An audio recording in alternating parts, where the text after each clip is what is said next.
Une rentrée au musée. Ce jeudi, le Palais des Beaux-Arts de Lille a levé le voile sur les grands événements qui vont ponctuer la saison 2016 à 2017. Il n'y aura pas de grande exposition cette année, mais une saison néanmoins riche, a assuré Bruno Girvaud, directeur du musée. Plus grand que de belles acquisitions. Les Belles du Nord sont, sans aucun doute, le clou de cette rentrée, même s'il ne s'agit pas, à proprement parler d'une acquisition, mais plutôt d'un dépôt de l'État. Ces 4 statues, découvertes à Orchy, par les archéologues de l'INRA, ont été entièrement restaurées. Elles sont désormais exposées au public dans les galeries dédiées au Moyen-Âge et à la Renaissance.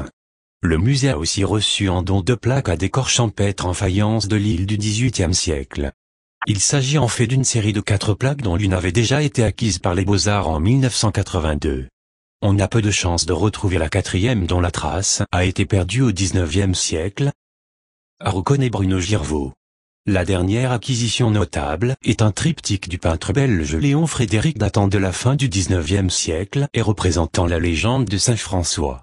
Plus grand que vers la percée du secret des pyramides, une mission internationale baptisée Scan Pyramide a été lancée afin de tenter de percer le mystère de la construction des grandes pyramides d'Égypte.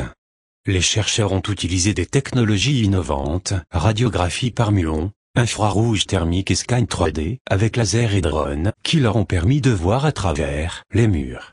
Et, pour la première fois en France, les résultats seront présentés aux Beaux-Arts du 10 décembre au 12 février.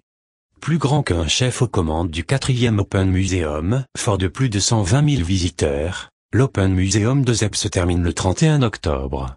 La relève va être prise, au printemps 2017, par un chef cuisinier, Alain Passard. L'homme n'est rien de moins que le chef de l'Arpège, un restaurant parisien noté 3 étoiles au Michelin depuis 20 ans. Le mystère plane encore sur la manière dont le chef va s'approprier le musée. On sait juste qu'il ne pourra pas y faire bouillir de marmite et que ses maîtres mots seront sensualité et jouissance. Tout un programme.